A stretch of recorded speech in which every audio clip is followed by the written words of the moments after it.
Have you ever met a man who saw a baby girl crawling on the floor and proposed marriage to her?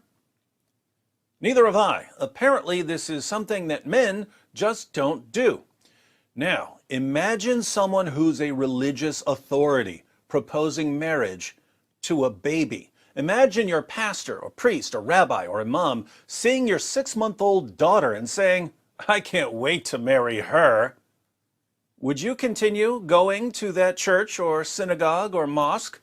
Men, answer me in the comments section. How many teeth would your pastor or priest or rabbi or imam still have in his mouth if he so much as suggested the possibility of marrying your infant daughter? What kind of man sees a baby and hears wedding bells? What kind of man hears goo goo gaga and thinks, ooh la la? Only one kind of man. The kind who claimed to be the final prophet of the great God Allah. Ibn Ishaq, page 311. Ibn Ishaq recorded that the apostle saw her, Ummu'l-Fadl, when she was a baby crawling before him, and said, "If she grows up and I am still alive, I will marry her." But he died before she grew up. Lucky girl. Name one way this guy isn't the creepiest person who ever walked the planet. Muhammad saw a baby crawling in front of him, and he said, "If she grows up and I'm still alive, I'll marry her." Keep in mind that when Muhammad talks about a girl growing up, he's referring to the girl reaching the ripe old age of 6. This girl never knew how lucky she was that her degenerate sleazebag of a prophet died an agonizing death before he could steal her childhood innocence and then die, leaving her a childless widow for the rest of her life, which is exactly what he did to Aisha.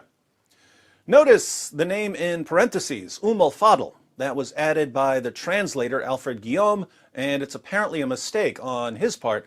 The baby was later known as Habib bint Abbas. Ummu'l-Fadl was her mother.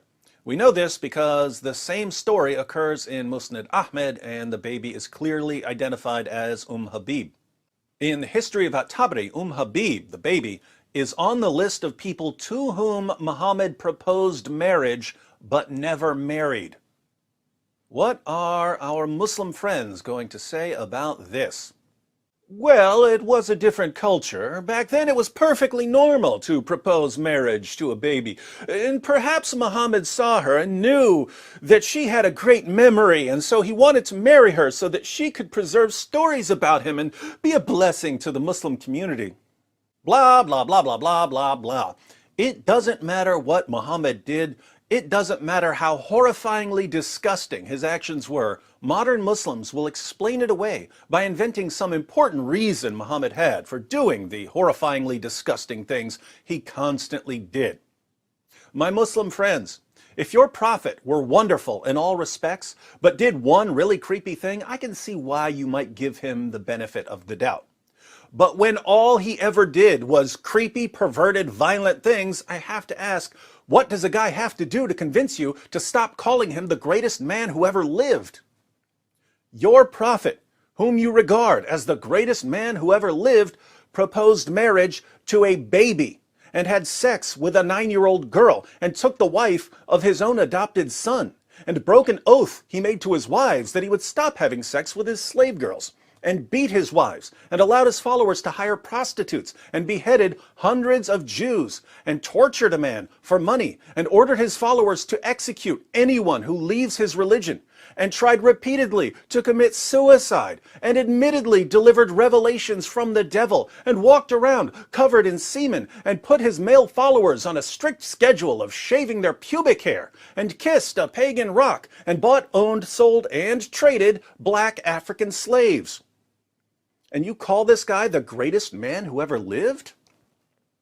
You might just as reasonably call him the greatest computer programmer who ever lived, or the greatest tennis player who ever lived, or the greatest yachtsman who ever lived, because none of these titles make any sense when applied to Muhammad.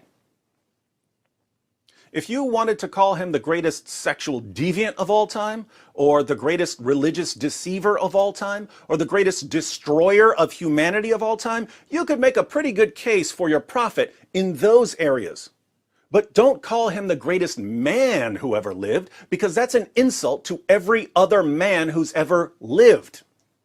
When you call an egomaniacal, violent pervert the greatest man who ever lived, you're saying that every other man who ever lived is worse than an egomaniacal, violent pervert.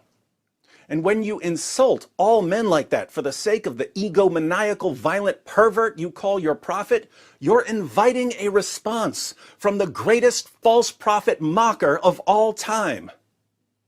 That would be me.